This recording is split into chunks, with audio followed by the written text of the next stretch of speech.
नमस्कार। आज हम एक बहुत ही चर्चित किताब पर बात करने वाले हैं, रॉबर्ट कियोसाकी की रिच डैड पुअर डैड।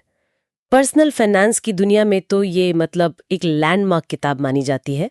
दुनिया भर में कोई 4 करोड़ से ज्यादा प्रतियां बिकी हैं इसकी। तो आखिर ऐसा क्या है इसमें? हाँ बिल्कुल। और इसी खास बात यह है कि ये कोई टेक्निकल गाइड नहीं है। ये ज्यादातर कहानी है लेखक के 2 पिताओं की, एक पुअर डैड उनके अपने पिता और एक रिच डैड उनके दोस्त के पिता। हाँ, और दोनों के पैसे, निवेश और जिंदगी को देखने के नजरिए में जमीन आसमान का फर्क था। बिल्कुल।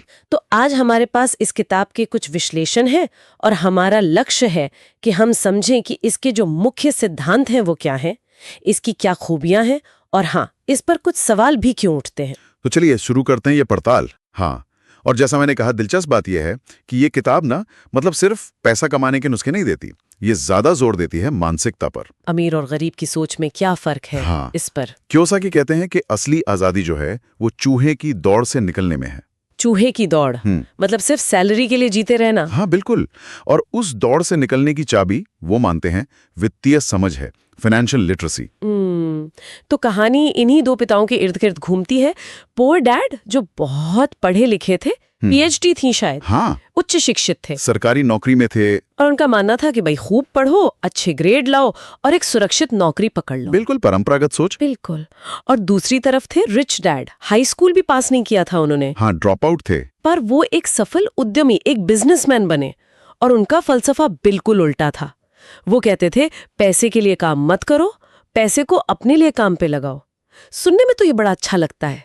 हाँ, आकर्षक तो है, और यही किताब का मुख्य तर्क है कि ये मुमकिन है अगर आप फाइनेंशियली लिटरेट हों। कियोसाकी बहुत जोर देकर कहते हैं कि हमारे जो पारंपरिक स्कूल है ना, वो हमें एकेडमिक रूप से तो तैयार करते हैं, पर पैसा कैसे मैनेज करना है ये नहीं सिखाते। उनका एक मशहूर कोट है, हमारा दिमाग हमारी सबसे बड़ी संपत्ति है, अगर इसे अच्छी तरह ट्रेन किया जाए तो यह अपार धन बना सकता है। सही बात है, ये सोच का ही फर्क है। बिल्कुल। और इसी सोच से जुड़ा है उनका वो सबसे ज्यादा चर्चित कॉन्सेप्ट, एसेट्स बनाम लायबिलिटीज। हाँ, संपत्ति बनाम देनदारी। सीधे शब्दों में कहें तो एसेट्स वो चीजें हैं जो आपकी जेब में पैसा डालती है, जैसे किराए पर दी हुई प्रॉपर्टी हो गई या स्टॉक्स जिनसे डिविडेंड आता है। हाँ। और लायबिलिटीज यानी देनदारियां वो हैं जो आपकी जेब से पैसा निकालती हैं, जैसे कार का लोन या वो घर जिसमें आप रह रहे हैं पर उससे कोई कमाई नहीं हो रही। हाँ, जिसका आप सिर्फ इस्तेमाल कर रहे हैं। उनका एक और कोट है,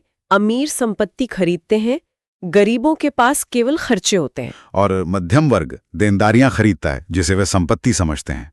हाँ, ये बहुत पावरफुल विचार है। सुनने में तो बहुत आसान लगता है। और इसी सरलता की वजह से ये इतना पॉपुलर हुआ। हालांकि कुछ विश्लेषण ये भी कहते हैं कि ये थोड़ा ज्यादा सरलीकरण है। अच्छा। हाँ, असल दुनिया में निवेश थोड़ा और जटिल हो सकता है, पर जो मूल विचार है कि आय पैदा करने वाली चीजें जमा करो, वो तो मजबूत है।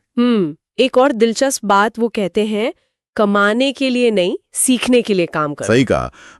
ऐसी नौकरियां चुनो जो आपको कुछ नया सिखाएं, कोई स्किल दें, भले ही शुरू में सैलरी थोड़ी कम क्यों ना हो। जैसे वो कहते हैं कि सेल्स की नौकरी आपको मोल भाव करना, लोगों को समझना सिखा सकती है। अच्छा। और ये स्किल्स आगे चलकर बिजनेस या उद्यमिता के लिए बहुत जरूरी हैं। ये लॉन्ग टर्म गेन के लिए शॉर्ट टर्म फायदे को छोड़ने की बात है।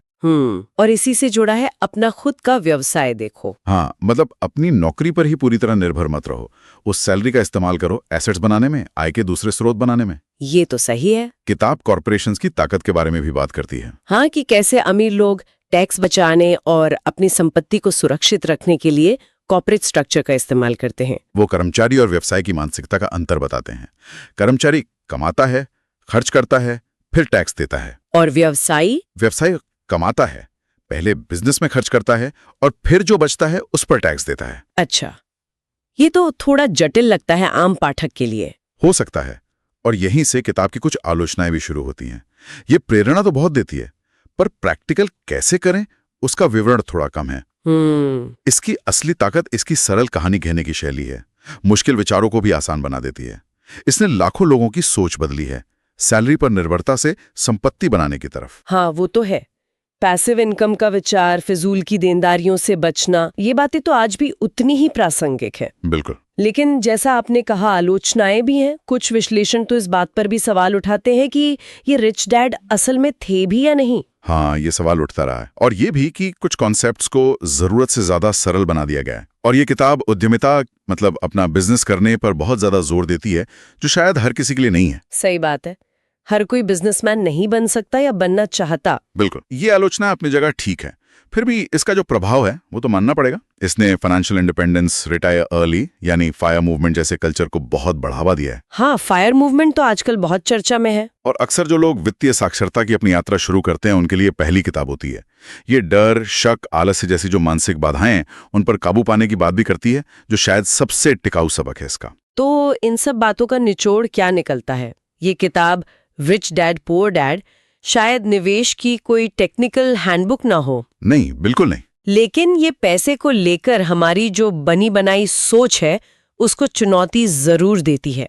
ये हमें पारंपरिक रास्ते पर सवाल उठाने, वित्तीय स्वतंत्रता के बारे में सोचने और अपनी आर्थिक आदतों को लेकर थोड़ा जागरूक होने के लिए उकसाती है।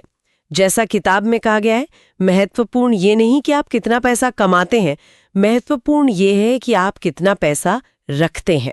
बहुत सही बात है। इसका असली असर शायद इसकी फाइनेंशियल सलाह की गहराई में उतना नहीं है,